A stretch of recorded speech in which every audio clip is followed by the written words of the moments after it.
Hello ನಮಸ್ತೆ ಎಲ್ಲರೂ ಹೇಗಿದ್ದೀರಾ? Welcome to simple life in Oman. ಯಾರೆಲ್ಲ ನಮ್ಮ ಚಾನಲ್ನ ಸಬ್ಸ್ಕ್ರೈಬ್ ಮಾಡಿದ್ದೀರಾ ಅವರಿಗೆಲ್ಲ ತುಂಬ ಥ್ಯಾಂಕ್ಸ್. ಇನ್ನೂ ಯಾರೆಲ್ಲ ಸಬ್ಸ್ಕ್ರೈಬ್ ಮಾಡಿಲ್ಲ ದಯವಿಟ್ಟು ಸಬ್ಸ್ಕ್ರೈಬ್ ಮಾಡಿ. ನಮ್ಮ ಮನೆಯವರು ವಾಕಿಂಗ್ ಹೋದಾಗ ದಾಸವಾಳ ಹೂ ತಂದಿದ್ರು, ತುಂಬ ಚೆನ್ನಾಗಿತ್ತು. ನೀರೆಲ್ಲ ಹಾಕಿಟ್ಟಿದ್ದೆ ಪೂಜೆಗೆ ಇಡೋಣ ಅಂತ ಹೇಳಿ. ಅದರದ್ದೇ ಒಂದು ವಿಡಿಯೋ ತೊಗೊಳ್ತಾ ಇದ್ದೆ. ನಮ್ಮದು ಫ್ರೆಶ್ ಅಪ್ ಎಲ್ಲ ಆಗಿ ಸ್ನಾನ ಎಲ್ಲ ಆಯಿತು. ಹಾಗೆಯೇ ನನ್ನ ಮಗನೂ ಎದ್ದು ಬಂದ. ಅವನು ಸ್ವಲ್ಪ ಹೊತ್ತು ಎಲ್ಲ ಆಟ ಆಡಿಸಿ ಆನಂತರ ಇಲ್ಲಿ ನೋಡಿ ಎಷ್ಟು ಮೋಡ ಆಗಿದೆ. ಇಂಡಿಯಾದಲ್ಲಿ ಮಳೆ ಆಯಿತು ಅಂತ ಅಂದರೆ ಇಲ್ಲಿ ಇಷ್ಟೊಂದು ಮೋಡ ಆಗಿರುತ್ತೆ. ಇಂಡಿಯಾದಲ್ಲಿ ಮಳೆ ಇದ್ದರೆ ಇಲ್ಲಿ ತುಂಬ ಮೋಡದ ಥರ ಆಗಿಬಿಡತ್ತೆ.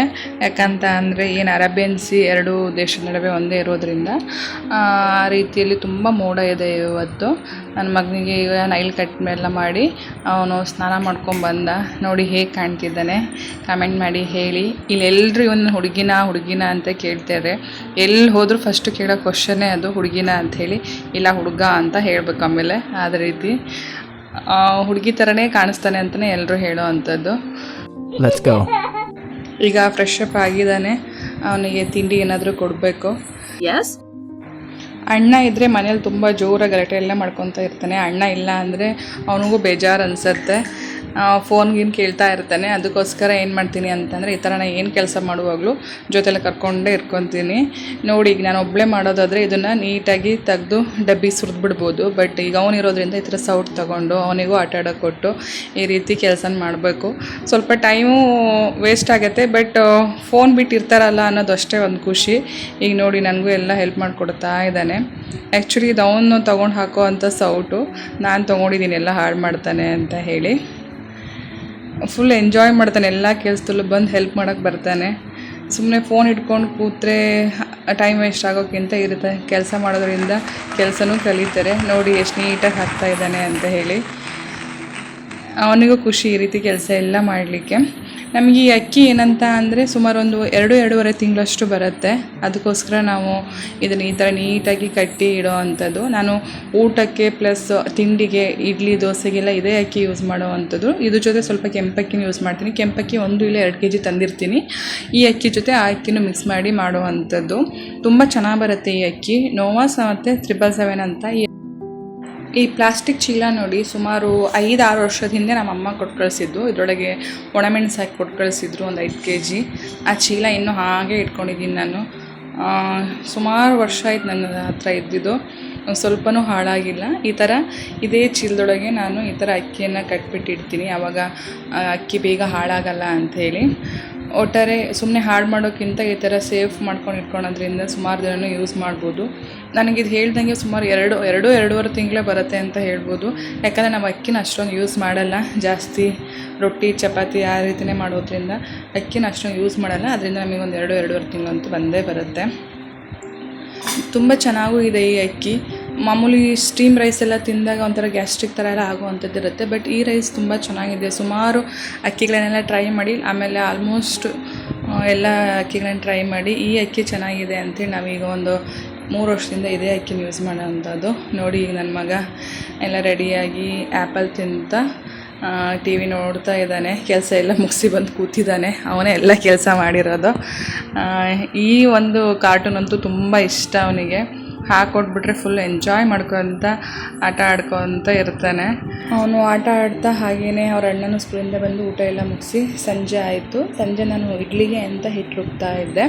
ಈ ಹಿಟ್ಟು ತುಂಬ ಚೆನ್ನಾಗಿರುತ್ತೆ ಇಡ್ಲಿಗೆ. ನಮ್ಮ ಮನೇಲಿ ಎಲ್ಲರೂ ಕೇಳ್ತಾರೆ ನೀನು ಸೋಡಾ ಏನೂ ಯೂಸ್ ಮಾಡಲ್ಲ, ಬಟ್ ಎಷ್ಟು ಚೆನ್ನಾಗಿ ಇಡ್ಲಿ ಮತ್ತು ದೋಸೆ ಎಲ್ಲ ಸಾಫ್ಟಾಗಿ ಬರುತ್ತಲ್ಲ ಹೇಗೆ ಅಂತ. ನಾನೇನೂ ಇಲ್ಲ, ಜಸ್ಟು ಉದ್ದಿನಬೇಳೆ ಮತ್ತು ಅಕ್ಕಿ ಈ ರೀತಿ ಹಾಕಿ ರುಬ್ಬೋ ಅಂಥದ್ದು. ಸೋಡಾ ಎಲ್ಲ ಯೂಸೇ ಮಾಡೋಲ್ಲ ನಾನು. ಅವತ್ತಿನ ಈವ್ನಿಂಗು ನನ್ನ ಹಸ್ಬೆಂಡಿಗೆ ನೈಟ್ ಶಿಫ್ಟ್ ಇತ್ತು. ಹಾಗೆ ನನ್ನ ಸಣ್ಣ ಮಗ ಅವತ್ತು ಮಧ್ಯಾಹ್ನ ಊಟ ಮಾಡಿರಲಿಲ್ಲ. ಅದಕ್ಕೆ ಅವನಿಗೆ ಹಸಿವಾಗಿತ್ತು ಅಂಥೇಳಿ ಸಂಜೆ ಅವನಿಗೆ ಸ್ವಲ್ಪ ಪುಳಿಯೋಗರೆ ಮಾಡಿಕೊಟ್ಟಿದ್ದೆ. ಅದನ್ನು ಅವ್ರು ತಿನ್ನಿಸ್ತಾ ಇದ್ದಾರೆ. ನಾನಿಲ್ಲಿ ಹಿಟ್ಟೆಲ್ಲ ರುಬ್ಕೊಂಡು ಎಲ್ಲ ರೆಡಿ ಮಾಡಿಟ್ಟಿದ್ದೆ. ಇಲ್ಲಿ ನನ್ನ ಮಕ್ಕಳು ಮತ್ತು ನನ್ನ ಹಸ್ಬೆಂಡ್ ಆಟ ಆಡ್ತಾ ಇದ್ದಾರೆ. ಅವ್ರು ನೈಟ್ ಶಿಫ್ಟ್ ಹೋಗೋಕ್ಕಿಂತ ಮುಂಚೆ ಸ್ವಲ್ಪ ಹೊತ್ತಿರ ಜೊತೆ ಎಲ್ಲ ಆಟ ಆಡ್ತಾರೆ. ಇದು ನೆಕ್ಸ್ಟ್ ಡೇ ಮಾರ್ನಿಂಗು ಇಡ್ಲಿಗೋಸ್ಕರ ಟೊಮೊಟೊ ರಸಮ್ ರೆಡಿ ಮಾಡ್ತಾ ಇದ್ದೆ. ಏನಿಲ್ಲ, ಟೊಮೊಟೊ ಎಲ್ಲ ಬೇಯಿಸಿ ಅದನ್ನು ಸ್ವಲ್ಪ ಬೇಯಿಸ್ಕೊಂಡು ಅದನ್ನು ಕುದಿಸಿ ಆನಂತರ ಒಗ್ಗರಣೆಯನ್ನು ಹಾಕ್ತಿರೋ ಅಂಥದ್ದು. ಹಾಗೆ ಇಲ್ಲಿ ನೋಡಿ ಇಡ್ಲಿ ಹಿಟ್ಟು ಎಷ್ಟು ಚೆನ್ನಾಗಿ ಉಬ್ಬಿ ಬಂದಿದೆ ಅಂಥೇಳಿ. ನಾನು ಇದಕ್ಕೆ ಯಾವುದೇ ಕಾರಣಕ್ಕೂ ಸೋಡಾ ಮತ್ತು ಆ ಥರದ್ದೆಲ್ಲ ಏನೂ ಯೂಸ್ ಮಾಡೋದೇ ಇಲ್ಲ. ಜಸ್ಟ್ ಮಾರ್ನಿಂಗ್ ಸ್ವಲ್ಪ ಉಪ್ಪು ಹಾಕಿಬಿಟ್ಟು ಕಲಿಸ್ತೀನಿ ಅಷ್ಟೇ. ಮತ್ತು ಏನನ್ನೂ ಆ್ಯಡ್ ಮಾಡೋದಿಲ್ಲ ನಾನು. ತುಂಬ ಸಾಫ್ಟಾಗಿ ಬರುತ್ತೆ. ನೆಕ್ಸ್ಟ್ ವಿಡಿಯೋದಲ್ಲಿ ನಾನು ಈ ರೆಸಿಪಿನ ಶೇರ್ ಮಾಡ್ಕೊತೀನಿ ಹೇಗೆ ಮಾಡೋದು ಅಂತ ಹೇಳಿ. ಹಾಗೆ ಇಡ್ಲಿ ಮಾಡಲಿಕ್ಕೆ ಎಲ್ಲ ಇಲ್ಲಿ ನೀರು ಇಟ್ಟಿದ್ದೀನಿ. ಆನಂತರ ಇಡ್ಲಿ ಹಿಟ್ಟನ್ನು ಹಾಕಿ 10 ನಿಮಿಷ ನಾನು ಇದನ್ನು ಸ್ಟೀಮ್ ಮಾಡ್ಕೊಂಡಿದ್ದೀನಿ. ನೋಡಿ ಇಡ್ಲಿ ರೆಡಿ ಆಗಿದೆ, ಎಷ್ಟು ಸಾಫ್ಟಾಗಿ ಬಂದಿದೆ ಅಂತ ನೋಡಿ. ನಾನು ಇದಕ್ಕೆ ಯಾವುದೇ ರೀತಿಯಾದ ಸೋಡಾ ಏನು ಯೂಸ್ ಮಾಡ್ದೇ ಮಾಡೋ ಅಂಥದ್ದು. ನೋಡಿ ಎಷ್ಟು ಸಾಫ್ಟಾಗಿ ಬಂದಿದೆ ಅಂತ ಹೇಳಿ. ಈಗ ತುಂಬ ಅರ್ಜೆಂಟಲ್ಲಿ ಎಲ್ಲ ಕೆಲಸ ಮಾಡ್ತಾಯಿದ್ದೀನಿ. ಯಾಕಂತಂದರೆ ನಮ್ಮ ಮನೆಯವರು ಮಾರ್ನಿಂಗೇ ಕಾಲ್ ಮಾಡಿದರು, ನಮ್ಮದು ವೀಸಾ ರಿನ್ಯೂವಲ್ ಮಾಡಲಿಕ್ಕೆ ಅಂತ ಹೋಗಬೇಕು. ಅದಕ್ಕೋಸ್ಕರ ಬೇಗ ಎಲ್ಲ ಕೆಲಸ ಮಾಡಿಟ್ಟು ಹೋಗೋಣ ಅಂತೇಳಿ ಹೋಗ್ತಾಯಿದ್ದೀನಿ. ಯಾಕಂದರೆ ತುಂಬ ಬೇಗ ಹೋಗಬೇಕು, ಇಲ್ಲಾಂದರೆ ತುಂಬ ಜನ ಇರ್ತಾರಲ್ಲಿ, ತುಂಬ ಲೇಟ್ ಆಗುತ್ತೆ. ಅದಕ್ಕೋಸ್ಕರ ಟೊಮೊಟೊ ರಸಮ್ ಇದೆ, ಹಾಗೆಯೇ ಪಲ್ಯನೂ ಮಾಡಿಟ್ಟು ಹೋಗೋಣ ಅಂಥೇಳಿ ಪಲ್ಯ ಮಾಡ್ತಾಯಿದ್ದೆ. ಏನಿಲ್ಲ, ಬೆಳ್ಳುಳ್ಳಿ ಒಗ್ಗರಣೆ ಹಾಕಿ ನೆನೆಸಿಟ್ಟಿರೋ ಹೆಸರು ಕಾಳು ಹಾಕಿ ಲಿಡ್ ಕ್ಲೋಸ್ ಮಾಡಿದ್ದೀನಿ. ಅದು ಬೇಯುತ್ತೆ ಅಷ್ಟರೊಳಗೆ. ನನ್ನ ಸಣ್ಣ ಮಗನೂ ಎದ್ದು ಬಂದ, ಹಾಗೆ ನನ್ನ ದೊಡ್ಡ ಮಗನಿಗೂ ತಿಂಡಿ ರೆಡಿ ಮಾಡಬೇಕಿತ್ತು. ಅದನ್ನೆಲ್ಲ ತಿಂಡಿ ರೆಡಿ ಮಾಡಿ ಅವನಿಗೆ ಬಾಕ್ಸಿಗೆಲ್ಲ ಹಾಕಿ ಕಳಿಸಿದೆ. ಅವನಿಗೆ ಬಾಕ್ಸಿಗೆ ನಾನು ಸಾಂಬಾರನ್ನ ಹಾಕಿ ಕಳಿಸಲ್ಲ, ಅದಕ್ಕೋಸ್ಕರ ಚಟ್ನಿ ಸ್ವಲ್ಪ ಮಾಡಿ ಅದನ್ನೇ ಸ್ವಲ್ಪ ಹಾಕಿ ಕಳಿಸಿದೆ. ಈಗ ಸ್ವಲ್ಪ ಅರ್ಜೆಂಟಲ್ಲಿ ಎಲ್ಲ ಕೆಲಸ ಮಾಡ್ಕೊತಿರೋದು. ಯಾಕಂತ ಅಂದರೆ ನಾವು ಬೇಗನೆ ಆರೋಪಿಗೆ ಹೋಗೋದ್ರಿರೋದ್ರಿಂದ ಎಲ್ಲ ಕೆಲಸ ಮಾಡಿಟ್ಟು ಹೋಗಬೇಕು. ಅದಕ್ಕೋಸ್ಕರ ನಾವು ಬಂದು ತಿಂಡಿ ಮಾಡೋಣ ಅಂತ ಹೇಳಿ ಇದೆಲ್ಲ ಅಡುಗೆ ಮಾಡಿಟ್ಟು ಹೋಗ್ತಾ ಇದ್ದೀನಿ, ಬೇಗನೆ ಬರ್ಬೋದು ಅಂತ ಹೇಳಿ. ನೋಡಿ ಇಲ್ಲಿ ಪಲ್ಯ ಆಯಿತು. ಈ ರೀತಿ ಲಿಡ್ಡು ಕ್ಲೋಸ್ ಮಾಡೋದ್ರಿಂದ ಬೇಗನೆ ಬೇಯುತ್ತೆ ತರಕಾರಿಗಳು. ಈಗ ಎಳ್ನೀರಿತ್ತು, ಅದನ್ನು ಒಡೆದು ಅದ್ರ ನೀರನ್ನ ತಗೊಳ್ತಾ ಇದ್ದೀನಿ ಒಂದು ಪಾತ್ರೆಗೆ. ಆ ನಂತರ ಆ ಗಂಜಿನೆಲ್ಲ ಚೆನ್ನಾಗಿ ಒಂದು ಸ್ಪೂನಲ್ಲಿ ತಗೊಂಡು ಆ ಎಳ್ನೀರಿಗೆ ಹಾಕ್ಕೊತೀನಿ. ತುಂಬ ಟೇಸ್ಟ್ ಕೊಡುತ್ತೆ. ಅದಕ್ಕೋಸ್ಕರ ಈ ಥರ ಎಳ್ನೀರಿಗೆ ಹಾಕಿ ನಾನು ಅದಕ್ಕೆ ಸ್ವಲ್ಪ ಸಬ್ಜಾ ಸೀಡ್ಸು ಇಲ್ಲ ಚಿಯಾ ಸೀಡ್ಸ್ ಯಾವುದಿರುತ್ತೋ ಅದನ್ನು ಆ್ಯಡ್ ಮಾಡ್ತೀನಿ ನೀರಲ್ಲಿ ನೆನೆಸಿ. ಇದ್ರ ಟೇಸ್ಟ್ ಮಾತ್ರ ತುಂಬ ಚೆನ್ನಾಗಿರುತ್ತೆ. ರೆಡಿಮೇಡ್ ಅಂಗಡಿಲಿ ತಂದು ಕುಡಿಯೋಕ್ಕಿಂತ ಈ ರೀತಿ ಮನೇಲೇ ಮಾಡಿಕೊಂಡು ಕುಡಿದ್ರೆ ತುಂಬ ಹೆಲ್ದಿಯಾಗಿರುತ್ತೆ. ಹಾಗೆ ನೋಡಲಿಕ್ಕೂ ಎಷ್ಟು ಚೆನ್ನಾಗಿ ಕಾಣ್ತಿದೆ ನೋಡಿ. ನಮ್ಮ ಮನೆಯವ್ರು ತಿಂಡಿ ಏನು ಬೇಡ, ಹೋಗಿ ಬಂದು ಆಮೇಲೆ ತಿಂಡಿ ಮಾಡೋಣ ಅಂತ ಹೇಳಿದರು. ಅದಕ್ಕೋಸ್ಕರ ಈಗ ಎಳ್ನೀರಾದ್ರು ಕುಡ್ಕೊಂಡು ಹೋಗೋಣ ಅಂತ ಹೇಳಿ ಈ ಥರ ಎಳ್ನೀರು ರೆಡಿ ಮಾಡಿದ್ದೆ. ಎಷ್ಟು ಚೆನ್ನಾಗಿ ಕಾಣ್ತಿದೆ ನೋಡಿ. ಒಂದ್ಸತಿ ಟ್ರೈ ಮಾಡಿ ಹೇಗಿತ್ತು ಅಂತ ಹೇಳಿ. ತುಂಬ ಹೆಲ್ದಿಗೆ ಒಳ್ಳೆಯದು. ಈ ರೀತಿ ನಾವೇ ಮನೇಲಿ ಮಾಡ್ಕೊಂಡು ಕುಡಿಯೋದ್ರಿಂದ ಅಂಗಡಿ ಹೋಗಿ ತರೋ ಅಂಥದ್ದು ಇರಲ್ಲ. ಆನಂತರ ಸ್ವಲ್ಪ ಬಾಟ್ಲಿಗೆ ಹಾಕಿಟ್ಟಿದ್ದೆ, ಯಾಕಂದರೆ ನನ್ನ ಮಗನಿಗೆ ಕೊಡಲಿಕ್ಕೆ ಅಂಥೇಳಿ. ನನ್ನ ಮಗನ ಹೋಗಿ ಸ್ಕೂಲಿಂದ ಪಿಕ್ ಮಾಡಬೇಕೀಗ, ಅವ್ನು ಸ್ಕೂಲಿಗೆ ಹೋಗಿದ್ದಾನೆ. ಹಾಗೆ ನಂಗೆ ಮನೇಲಿ ಕೆಲಸ ಇತ್ತು, ಒರೆಸೋದು ಗುಡಿಸೋದು ಎಲ್ಲ ಇರುತ್ತಲ್ಲ ಡೈಲಿ, ಆ ಥರ. ಅದಕ್ಕೆ ನಾನು ಬೇಗ ಎಲ್ಲ ಕೆಲಸ ಮಾಡ್ಕೊತಾ ಇದ್ದೆ. ಈಗ 8:30 ಒಳಗಡೆ ನಾವು ಮನೆ ಬಿಡಬೇಕು, ಇಲ್ಲ ಅಂದರೆ ಅಲ್ಲಿ ತುಂಬ ಜನ ಆಗಿಬಿಡ್ತಾರೆ. ಅದಕ್ಕೋಸ್ಕರ ಎಲ್ಲ ಕೆಲಸ ಬೇಗ ಮುಗಿಸಿ ಹೋಗೋಣ ಅಂಥೇಳಿ ಈಗ 8:30 ಒಳಗಡೆ ನನಗೆ ಅಡುಗೆ ಎಲ್ಲ ಆಗಿ ಮನೆ ಕೆಲಸ ಎಲ್ಲ ಆಗಿ ನಾವು ಫ್ರೆಶ್ ಅಪ್ ಆಗಿ ಎಲ್ಲ ರೆಡಿಯಾಗಿ ಇದ್ವಿ. ಇಲ್ಲಿ ನೋಡಿ, ನಾನು ಯಾವಾಗಲೂ ಇಡ್ಲಿ ಮಾಡಿದಾಗ ಇಡ್ಲಿ ತಿಕ್ಕೋರೊಳಗೆ ನಾನು ರೈಸಿಗೂ ಇಟ್ಬಿಡ್ತೀನಿ. Look at here. ಇಲ್ಲಿ ಅಮ್ಮ ನೋಡು, ಅಮ್ಮ ಅಮ್ಮ ಹಾಂ, ಹೌ ಆರ್ ಯು? ಹೀಗೆ ನನ್ನ ಮಗನ ಜೊತೆ ಒಂದು ಸ್ವಲ್ಪ ಮಾತುಕತೆ ಆಗಿ ಅಷ್ಟರೊಳಗೆ ನಮ್ಮ ಮನೆಯವರು ಬಂದರು. ಆ ನಂತರ ನಮ್ಮ ಮಗನ ಸ್ಕೂಲಿಗೆ ಹೋದ್ವಿ, ದೊಡ್ಡ ಮಗನ ಸ್ಕೂಲಿಗೆ. ಅಲ್ಲಿ ಹೋಗಿ ಅವನನ್ನು ಪಿಕ್ ಮಾಡಿಕೊಂಡು ಅಲ್ಲಿಂದ ಹೊರಟ್ವಿ. ಅಪ್ಪ ಇವತ್ತು ಯಾಕರೂ ನಾನು ಸ್ಕೂಲಿಗೆ ಕಳಿಸಿದ್ರು ಅನ್ನಂಗಾಯಿತು. ಯಾಕಂತ ಅಂದರೆ ತುಂಬ ಪ್ರೊಸೆಸ್ ಇರುತ್ತೆ ಸ್ಕೂಲಿಂದ ಕರ್ಕೊಂಬರುವಾಗ. ಅದಕ್ಕೆ ಸುಮ್ಮನೆ ರಜಾನೇ ಹಾಕ್ಸ್ಬೋದಿತ್ತು ಅನ್ನಿಸ್ತು. ನಿಯರ್ಲಿ ಒನ್ ಅವರ್ ನಮಗೆ ಅಲ್ಲೇ ಹೋಗ್ಬಿಡ್ತು. ಅವನು ಹೋಗಿ ಕರ್ಕೊಂಬಂದು ಪರ್ಮಿಷನ್ ಎಲ್ಲ ತಗೊಳ್ಳೋ ಒಳಗೆ. ಆಮೇಲೆ ಹಾಗೆ ಕರ್ಕೊಂಡು ಈಗ ಹೊರಟ್ವಿ ನಾವು ವೀಸಾ ರಿನ್ಯೂವಲ್ ಮಾಡಿಸ್ಲಿಕ್ಕೆ ಅಂತ ಹೇಳಿ. ಈಗ ನಾನು ಈ ವೀಸಾ ರಿನ್ಯೂವಲ್ ಪ್ರೊಸೆಸ್ ಹೇಗಿರುತ್ತೆ ಅಂತ ಹೇಳ್ತೀನಿ. ಈಗ ನಾವು ಇಲ್ಲಿ ವೀಸಾ ತೊಗೊಬೇಕು ಅಂತ ಅಂದರೆ ಫಸ್ಟು ಅಂದರೆ ವಿಸಿಟಿಂಗ್ ವೀಸಾ ಮತ್ತು ಪರ್ಮನೆಂಟ್ ವೀಸಾ ಅಂತ ಆ ರೀತಿ 2 ರೀತಿಯಲ್ಲಿ ಇರುತ್ತೆ. ವಿಸಿಟಿಂಗ್ ವೀಸಾ ಆದರೆ ಓನ್ಲಿ 3 ಮಂತ್ಸಿಗೆ ಕೊಡ್ತಾರೆ. ಹಾಗೆ ಪರ್ಮನೆಂಟ್ ವೀಸಾ ಅಂತ ಆದರೆ 2 ಇಯರ್ಸ್ ಒನ್ಸು ನಾವು ಇದನ್ನು ರಿನ್ಯೂವಲ್ ಮಾಡಿಸ್ಬೇಕು. ಈಗ ವರ್ಕಿಂಗ್ ವೀಸಾ ಇರುತ್ತೆ, ಹಾಗೆ ಡಿಪೆಂಡೆಂಟ್ ವೀಸಾ ಇರುತ್ತೆ.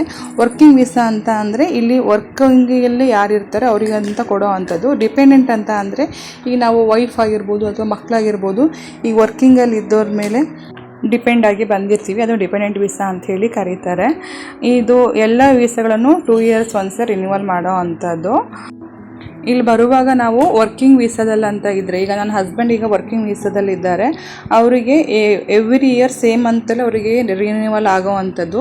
ಅವ್ರು ಯಾವ ಮಂತಿಗೆ ಬಂದು ಜಾಯ್ನ್ ಆಗಿರ್ತಾರೋ ಆ ಮಂತಿಗೆ. ಬಟ್ ನಮ್ಮದು ವೀಸಾಗಳೆಲ್ಲ 2 ಮಂತ್ಸ್ ಬಿಫೋರ್ ರಿನ್ಯೂವಲ್ ಆಗ್ತಾ ಇರುತ್ತೆ. ಅಂದರೆ 2 ಇಯರ್ಸ್ ಒನ್ಸು 2 ಮಂತ್ಸ್ ಬಿಫೋರ್ಗೆ ರಿನ್ಯೂವಲ್ ಆಗ್ತಾ ಇರುತ್ತೆ. ಇದು ಫಸ್ಟು ನಾವು ಇಲ್ಲಿ ವೀಸಾ ತೊಗೊಬೇಕು ಅಂತ ಅಂದಾಗ ಮೆಡಿಕಲ್ ಟೆಸ್ಟ್ ಎಲ್ಲ ಇರುತ್ತೆ. ಆ ಮೆಡಿಕಲ್ ಟೆಸ್ಟ್ನೆಲ್ಲ ಮಾಡಿಸ್ಬೇಕು. ಆ ಮೆಡಿಕಲ್ ಟೆಸ್ಟ್ನೆಲ್ಲ ಮಾಡಿಸಿ ಅದ್ರಲ್ಲಿ ಫಿಟ್ ಅಂತ ಬಂದಾಗ ಮಾತ್ರ ನಮಗೆ ಇಲ್ಲಿ ವೀಸಾವನ್ನು ಕೊಡ್ತಾರೆ, ನಾವು ಇಲ್ಲಿ ಡಿಪೆಂಡೆಂಟ್ ವೀಸಾದಲ್ಲಿ ಬರುವಾಗ.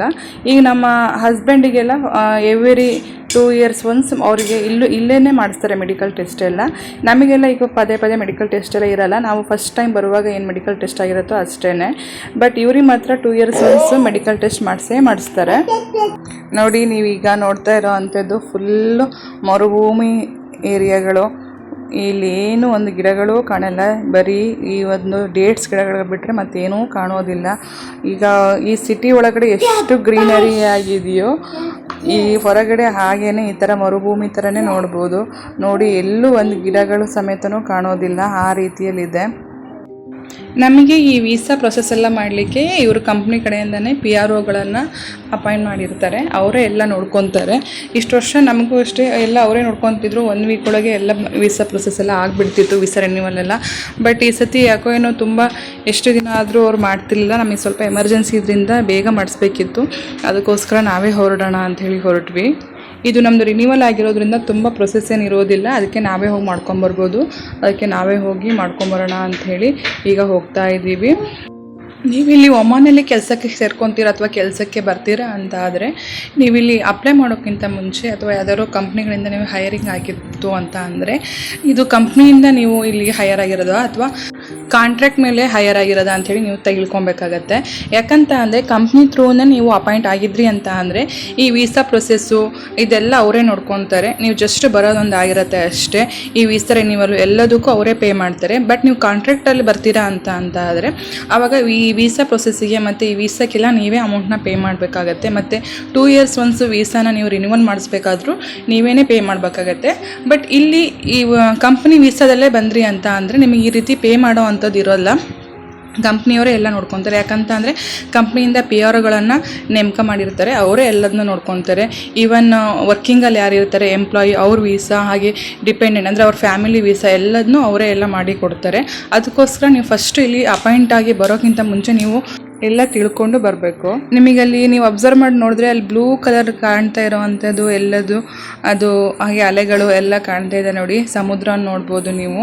ನಾವಿರೋ ಅಂಥ ಪ್ಲೇಸು ಬೀಚಿಗೆ ಹಾಗೆಯೇ ಮೌಂಟೇನಿಗೆ ಇದಕ್ಕೆಲ್ಲ ತುಂಬ ಫೇಮಸ್ ಇದೆ. ತುಂಬ ಜನ ಫಾರಿನರ್ಸ್ ಎಲ್ಲ ವಿಸಿಟ್ ಮಾಡ್ತಾ ಇರ್ತಾರೆ, ಹಾಗೆ ಎಲ್ಲರೂ ಕೂಡ ಇಲ್ಲಿಗೆ ವಿಸಿಟ್ ಮಾಡ್ತಾ ಇದ್ದಾರೆ. ಖರೀಫ್ ಸೀಸನಲ್ಲಂತೂ ಇಲ್ಲಿ ತುಂಬ ವಿಸಿಟರ್ಸ್ ಇರ್ತಾರೆ. ಇದು ಟೂರಿಸ್ಟ್ ಪ್ಲೇಸ್ ಅಂತಲೇ ಹೇಳ್ಬೋದು. ಗಲ್ಫಲ್ಲಿ ನಾವಿರೋ ಅಂಥ ಒಂದು ಈ ಪ್ಲೇಸು ಟೂರಿಸ್ಟ್ ಪ್ಲೇಸು ತುಂಬ ಫೇಮಸ್ ಇದೆ, ತುಂಬ ಜನ ಬರ್ತಾರೆ. ಆಲ್ರೆಡಿ ಬರಲಿಕ್ಕೆಲ್ಲ ಸ್ಟಾರ್ಟ್ ಆಗಿದ್ದಾರೆ ಈಗ. ಇಲ್ಲಿ ನೋಡ್ಬೋದು ನೀವು ಎಲ್ಲ ಕಡೆನೂ ಈ ಥರ ಮರಳು ಥರ ಭೂಮಿ ಬಿಟ್ಟರೆ ಮತ್ತೇನೂ ಒಂದು ಸ್ವಲ್ಪನೂ ಹಸಿರು ಕಾಣೋದೇ ಇಲ್ಲ. ಇಲ್ಲೆಲ್ಲ ಈಗ ಸ್ವಲ್ಪ ಎಲ್ಲ ಮನೆಗಳು ಎಲ್ಲ ಆಗಿದ್ದಾವೆ ನೋಡ್ಬೋದು. ಹಾಗೆ ಹೌಸಿಂಗ್ ಬೋರ್ಡಿಂದನೂ ಕೂಡ ಮನೆಗಳಿರುತ್ತೆ. ಈಗ ಯಾರು ಸ್ವಲ್ಪ ಫೈನಾನ್ಷಿಯಲಿ ಎಕನಾಮಿಕಲಿ ಲೋ ಇರ್ತಾರೆ ಅವರಿಗೋಸ್ಕರ. ಅಲ್ಲಿ ಕಾಣ್ತಿದೆ ನೋಡಿ, ಅದೇ ಬಿಲ್ಡಿಂಗಿಗೆ ನಾವು ಹೋಗಬೇಕು. ಅದನ್ನು ROP ಅಂತ ಹೇಳಿ ಕರೀತಾರೆ, ರಾಯಲ್ ಒಮಾನ್ ಪೊಲೀಸ್ ಅಂತೇಳಿ. ಪ್ರತಿ ಸತಿನೂ ನಾವು ಅಲ್ಲೇ ಹೋಗಿ ವೀಸಾವನ್ನು ರಿನ್ಯೂವಲ್ ಮಾಡಿಸ್ಬೇಕಾಗತ್ತೆ.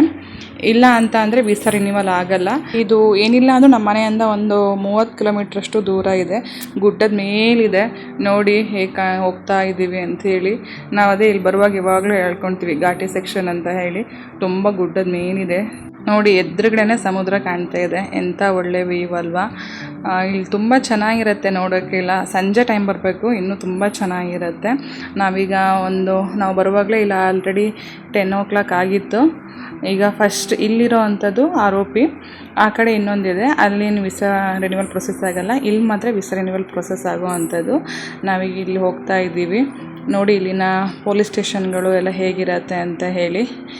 ಇದು ವೀಸಾ ರಿನ್ಯೂವಲ್ಗೆ ಮಾತ್ರ ಇರೋವಂಥದ್ದು. ನೆಕ್ಸ್ಟ್ ಬೇರೆ ಕಡೆ ಎಲ್ಲ ಬೇರೆ ಥರದ ಒಂದು ನೀವು ವೆಹಿಕಲ್ಸಿಗೆ ಲೈಸೆನ್ಸು ಅದೆಲ್ಲ ಬೇಕು ಅಂತ ಅಂದಾಗ ಇನ್ನೊಂದು ಕಡೆ ಹೋಗಬೇಕು. ಹಾಗೆಯೇ ಇಲ್ಲೂ ಆ ಕಡೆ ಬಿಲ್ಡಿಂಗ್ ಕಾಣ್ತಾ ಇದೆಯಲ್ಲ, ಇಲ್ಲೂ ಸಮೇತ ವೆಹಿಕಲ್ಸಿಗೆಲ್ಲ ನಂಬರ್ ಪ್ಲೇಟು ಅದೆಲ್ಲ ಕೊಡ್ತಾರೆ. ಹಾಗೆ ಇಲ್ಲಿ ಲೈಸೆನ್ಸ್ ತಗೊಳೋದು ಸಮೇತ ತುಂಬ ಕಷ್ಟ ಇದೆ, ಡ್ರೈವಿಂಗ್ ಲೈಸೆನ್ಸ್ ತಗೊಳೋದು. ಆ ಒಂದು ಪ್ರೊಸೆಸ್ ಹೇಗಿರುತ್ತೆ ಅನ್ನೋದನ್ನ ನೆಕ್ಸ್ಟ್ ಯಾವ್ದಾದ್ರು ಒಂದು ವೀಡಿಯೋದಲ್ಲಿ ಹೇಳ್ತೀನಿ. ಅದು ಅಷ್ಟೇ ತುಂಬ ಕಷ್ಟ. ನಿಮಗೆ ಏನೇ ನೀವು ಡ್ರೈವಿಂಗಲ್ಲಿ ಎಷ್ಟೇ ನೀವು ಎಕ್ಸ್ಪರ್ಟ್ ಇರ್ಬೋದು, ಬಟ್ ಇಲ್ಲಿ ಬಂದಾಗ ಇಲ್ಲಿನ ಡ್ರೈವಿಂಗೇ ನೀವು ಕಲಿಬೇಕಾಗತ್ತೆ. ನಮಗೊಂದು 10-15 ನಿಮಿಷದಲ್ಲಿ ನಮ್ಮದೆಲ್ಲ ವೀಸಾ ರಿನ್ಯೂವಲ್ ಎಲ್ಲ ಆಯಿತು.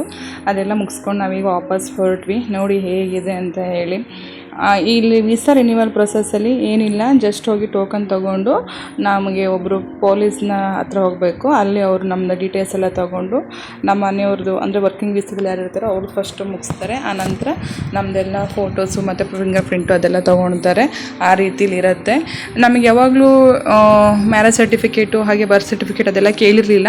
ಫಸ್ಟು ಬಿಫೋರ್ ಅಂದರೆ ಮದುವೆ ಆಗಿ ಬಂದಾಗ ಮಾತ್ರ ಕೇಳಿದರು. ಬಟ್ ಈ ಸತಿ ಏನೋ ಮತ್ತೆ ಕೇಳಿದ್ರಪ್ಪ ಇವರು, ಇಲ್ಲ ನಮ್ಮ ಪಿ ಆರ್ ಒ ಹತ್ತಿರ ಏನೂ ಹೇಳಿಲ್ಲ ಅಂತ ಹೇಳಿದ್ರು. ಆನಂತರ ನೆಕ್ಸ್ಟ್ ತೊಗೊಂಬನ್ನಿ ಅಂತ ಹೇಳಿ ಮಾಡಿಕೊಟ್ರು. ಏನು ತೊಂದರೆ ಮಾಡಲಿಲ್ಲ. ಏನು ತೊಂದರೆ ಮಾಡ್ತಾರೋ ಅಂದ್ಕೊಂಡಿದ್ವಿ, ಬಟ್ ಆ ಥರ ಏನೂ ಮಾಡಲಿಲ್ಲ. ನೋಡಿ, ನೀವೀಗ ನೋಡ್ತಾ ಇದ್ದೀರಲ್ಲ, ಇದೆಲ್ಲ ಬಿಲ್ಡಿಂಗ್ಗಳು ಹೌಸಿಂಗ್ ಬೋರ್ಡಿಂದ ಆಗಿರೋ ಅಂಥದ್ದು. ಈ ಜನಗಳಿಗೆ ಕೊಡೋಕಂಥೇಳಿ ತುಂಬ ಬಿಲ್ಡಿಂಗ್ ಇದೆ, ಸುಮಾರು ಒಂದು 200-300 ಇರ್ಬೋದೇನೋ. ಇಲ್ಲಿ ನೋಡ್ತಾ ಇರೋದು ನೀವು ಕ್ಯಾಮ್ರಾಗಳು. ಪ್ರತಿಯೊಂದು ರಸ್ತೆಯಲ್ಲೂ ಸಮೇತ ಈ ಥರ ಕ್ಯಾಮ್ರಾಗಳಿರುತ್ತೆ. ಎಲ್ಲರೂ ಓವರ್ ಸ್ಪೀಡ್ ಆದಾಗ ಅಥವಾ ಸೀಟ್ ಬೆಲ್ಟ್ ಹಾಕಿಲ್ಲ ಅಂದಾಗ ಇದರಲ್ಲಿ ಕ್ಯಾಮ್ರಾದಲ್ಲಿ ಕ್ಲಿಕ್ ಆಗಿರುತ್ತೆ. ಹಾಗೆ ನಮ್ಮ ಈ ವೀಸಾ ಪ್ರೊಸೆಸ್ಸಲ್ಲಿ ಸಮೇತ ಅದು ಶೋ ಆಗುತ್ತೆ. ನಮ್ಮದೇನು ಶೋ ಆಗಿಲ್ಲ, ಅದರ ಫೆನಾಲ್ಟಿ ಇದ್ದಾಗ ಈ ವೀಸಾ ಪ್ರೊಸೆಸ್ಸಲ್ಲಿ ಶೋ ಆಗಿ ನಮಗೆ ಆ ಫೆನಾಲ್ಟಿನ ಕಟ್ಬಿಟ್ಟಾದಮೇಲೆ ನಮಗೆ ವೀಸಾ ಪ್ರೊಸೆಸ್ ಆಗುವಂಥದ್ದು, ವೀಸಾ ರಿನ್ಯೂವಲ್ ಆಗುವಂಥದ್ದು. ನಮ್ಮದೇನು ಇರಲಿಲ್ಲ. ಈ ವೀಸಾ ರಿನ್ಯೂವಲಲ್ಲೇ ಗೊತ್ತಾಗುತ್ತೆ ನಮಗೆ ಫೆನಾಲ್ಟಿ ಎಷ್ಟು ಬಿದ್ದಿದೆ ಹೇಗೆ ಅಂಥೇಳಿ. ಆ ಥರ ಏನೂ ಇದ್ದಿಲ್ಲ ಈ ಸತಿ ನಮಗೆ. ಈ ವೀಸಾ ರಿನ್ಯೂವಲ್ ಆದಮೇಲೆ ನಮಗೊಂದು ಕಾರ್ಡ್ ಕೊಡ್ತಾರೆ. ನಮ್ಮ ಹತ್ರ ಆಧಾರ್ ಕಾರ್ಡ್ ಇರುತ್ತಲ್ಲ ಸ್ಮಾಲ್, ಆ ಥರದೊಂದು ಕಾರ್ಡ್ ಕೊಡ್ತಾರೆ. ನಾವು ಎಲ್ಲೇ ಹೋಗೋದರೂ ಆ ಕಾರ್ಡ್ ಹಿಡ್ಕೊಂಡೇ ಓಡಾಡಬೇಕು. ಇಲ್ಲ ಅಂತ ಅಂದರೆ ಸುಮ್ಮನೆ ಪ್ರಾಬ್ಲಮ್ ಆಗುತ್ತೆ. ಅದಕ್ಕೋಸ್ಕರ ನಮಗೆ ಆ ಕಾರ್ಡ್ ಇರಲೇಬೇಕಾಗತ್ತೆ. ನೋಡಿ, ಇಲ್ಲಿ ಈ ಒಂದು ಗಲ್ಫ್ ಅಂತ ಅಂದರೆ ಕ್ಯಾಮಲ್ಗೆ ಫೇಮಸ್ಸು. ಗಲ್ಫು ಮರುಭೂಮಿ ಅಂತ ಅಂದರೆ ನೋಡಿ ಎಷ್ಟೊಂದು ಕ್ಯಾಮಲ್ಗಳಿದ್ದಾವೆ. ನನ್ನ ಮಕ್ಕಳಂತೂ ತುಂಬ ಎಂಜಾಯ್ ಮಾಡಿದ್ರು ಲೈವಲ್ಲಿ ನೋಡಿ.